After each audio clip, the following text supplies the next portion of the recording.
केजरीवाल ਨੂੰ ਜਿਹੜੀ ਜ਼ਮਾਨਤ ਮਿਲੀ ਹੈ ਸੁਪਰੀਮ ਕੋਰਟ ਵੱਲੋਂ ਉਹਦੇ ਬਾਰੇ ਜਿਹੜੇ ਵਰਿष्ठ ਪੱਤਰਕਾਰ ਨੇ ਉਹਨਾਂ ਦਾ ਕੀ ਕਹਿਣਾ? नमस्ते शर्मा जी। मनी जी नमस्ते। हाँ जी नमस्कार नमस्कार नमस्ते मनी जी। अब मेरे को ये बताओ सर कि आज जो केजरीवाल साहब को जो जमानत या पैरोल मिली है 21 दिन की, उसके बारे में पत्रकार लॉबी में क्या डिस्कशन चल रही है?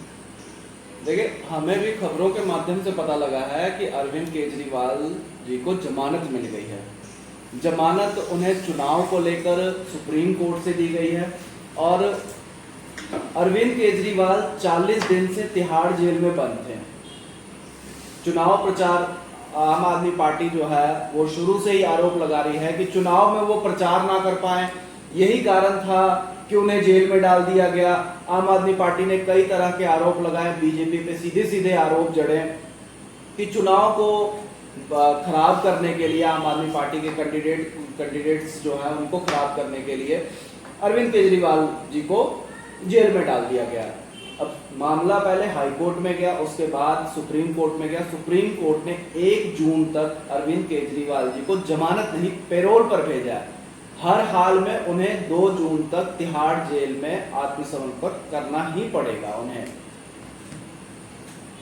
और दूसरी बात, अगर लोकसभा चुनाव की कर लेते हैं तो मेरा ये मानना है अमृत जी कि इसमें अब जो विपक्ष पार्टियां हैं उनको जरूर फर्क पड़ेगा, खास करके अरविंद केजरीवाल जी के प्रचार से अब बीजेपी को बहुत ज्यादा फर्क पड़ेगा।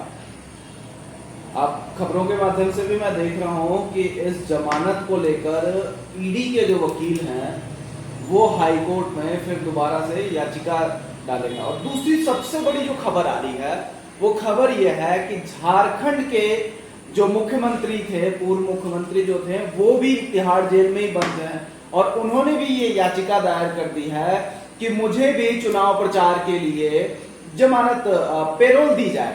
तो अब 13 जून सोमवार को इस मामले में भी सुप्रीम कोर्ट जो है वो फैसला करेगा। अब देखते हैं इस मामले में क्या होता है। शर्मा जी, मैं पूछना चाहूंगा किन किन धाराओं के अंदर केजरीवाल साहब को तिहाड़ जेल की सैर करनी पड़ेगी? शराब घोटाले के मामले में अरविंद केजरीवाल, उनसे पहले संजय सिंह जो पूर्व डिप्टी मेयर, पूर्व उप मुख्यमंत्री, वो भी जेल में बंद हैं। कई विधायक जो हैं उनको भी नोटिस ईडी ने जारी किया है और अभी संजय सिंह जो है कुछ दिन पहले जमानत पर बाहर आए हैं और वो चुनाव प्रचार कर रहे हैं। लेकिन अभी सबसे बड़ी बात अमृत जी यह है कि अरविंद केजरीवाल जी के बाहर आने के बाद सबसे जोरदार झटका, जिसे कह सकते हैं कि 440 वोल्ट का झटका जो लगा है वो बीजेपी को लगा है। अमन जी, ये मैं छोटा सा सवाल आपसे पूछना चाहता हूँ। जी। ये क्या इसको राजनीतिक रंग दिया जा रहा है? इसको कभी छोड़ दिया, कभी पकड़ लिया, कभी अंदर दे दिया, क्या इसको एक राजनीतिक रंग देके लोगों की आंखों पे पट्टी बांधनी शुरू कर दी गई है सरकार के द्वारा? देखो जी, बात ऐसी है, वैसे इनका पैरोल पे आना इनका संवैधानिक हक है, क्योंकि कई तरह के इन्होंने अपनी मीटिंगें चुनाव में खड़े हुए हैं, हर अपने इन्होंने मीटिंग करनी। पर जो दूसरी पार्टी के लोग हैं वो इस पे निंदा कर रहे हैं कि इनको पैरोल क्यों मिलेगी। अब वो अपना सुप्रीम कोर्ट के जज ने मिस्टर खन्ना जी ने इनको पैरोल दिया, अब वो उनको ट्रोल कर रहे हैं कि वो मिले हुए हैं कि दिल्ली में सरकार सीएम अरविंद केजरीवाल की है और दिल्ली में अरविंद केजरीवाल आम आदमी पार्टी का इस टाइम पूरा दबदबा है और बीजेपी सुप्रीम कोर्ट के जज को भी ट्रोल करेगी कि ये उनसे मिले हुए हैं। अब जो दोबारा पता लगा है कि इन्होंने दोबारा एक एप्लीकेशन दायर करने की तैयारी में है कि इनकी पैरोल कैंसिल हो जाए। बाकी आगे देखते हैं कानून। क्या शर्मा जी, क्या ये सुप्रीम कोर्ट के फैसले को भी चैलेंज किया जा सकता है किसी लेवल? बिल्कुल, कानून के तहत किया जा सकता है कि ये ईडी वैसे भी बार बार यही कह रही थी कि अरविंद केजरीवाल जी को जमानत ना दी जाए। वैसे भी अगर एक कितने हार्डकोर क्रिमिनल हैं या टेररिस्ट कहेंगे, तिहाड़ जेल में बंद कर दिया एक से मौजूदा सीएम को, और किन सिर्फ एक घोटाले की वजह से, और जो जितने बाकी जो बैठे हैं अपने मंत्री बैठे हैं जिनके घोटाले में बहुत और वो अपनी कुर्सी पे बैठे हैं। बिल्कुल उनको एक सिर्फ एक मतलब आम आदमी पार्टी का करके की वजह से ही इनको अंदर कर दिया गया कि कुछ पर्सनल रंजिश है इन दोनों की कोई। देखिए ये कहते हैं कि जंग और प्यार में सब कुछ जायज है, लेकिन मेरा जो खुद की सोच है, राजनीति में सब कुछ जायज है। आपने देखा होगा कि किस तरह से राजनीति में तरह तरह के मोड़, तरह तरह के पेच जो हैं वो आजमाए जाते हैं। और किसी आजकल सबसे जो ट्रेंड में जो चल रहा है वो हॉर्स ट्रेडिंग है। पार्टी के नुमाइंदे को, पार्टी के विधायक को, पार्टी के मंत्री को अपने पार्टी में शामिल करें।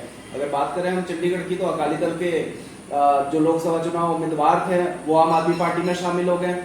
तो कुछ तो लालच होगा, कुछ तो निजी फायदा देखा होगा, तभी तो इतने साल से तो अकाली दल में थे, बीजेपी में ना जाकर वो आम आदमी पार्टी में शामिल हो गए। जैसे जालंधर की जो सीट है बड़ी हॉट चल रही है अभी, सुशील रिंकू आम आदमी पार्टी के थे वो बीजेपी में चले गए, जो बीजेपी वाले थे वो आम आदमी पार्टी में चले गए, जो आम आदमी पार्टी के थे वो कांग्रेस में चले गए। बिल्कुल ऐसे मतलब उतार चढ़ाव चल रहा है। अगर मेरी राय अमृत जी मानी जाए ना, तो सुप्रीम कोर्ट को एक ये फैसला देना चाहिए कि हॉर्स ट्रेडिंग जो है, पार्टी बदलने का, ये जो राजनीति दलों में सबसे ज्यादा देखा जाता है, इस चीज को खत्म कर देना चाहिए। अगर मैं खुद अपना वोट, मेरा पंजाब का वोट है, अगर मैं वोट आम आदमी पार्टी, कांग्रेस को या किसी कैंडिडेट को दूंगा, तो मैं पार्टी के आधार पे दूंगा। किसी कैंडिडेट की शक्ल देखकर मैं कभी वोट नहीं डालूंगा। मैं जिस पार्टी को पसंद करता हूं, उस पार्टी को मैं चाहूंगा देश में वो पार्टी बने, उसकी राजनीतिक जो उसकी खूबियां होगी उसको देखकर मैं वोट डालूंगा। लेकिन जब वो कैंडिडेट ही कांग्रेस से जाकर बीजेपी में मिल जाए, आम आदमी पार्टी में मिल जाए, अकाली में मिल जाए, कई ऐसी और राजनीतिक पार्टियां उसमें मिल जाए, तो मेरा वोट तो जाया गया ना अमृत जी। तो फिर नोटा है, नोटा को वोट डाल देनी चाहिए। हाँ, एक तो फिर वो वोट, एक ही बात है, फिर वो जाया गया। चलो साइनिंग ऑफ फॉर टुडे।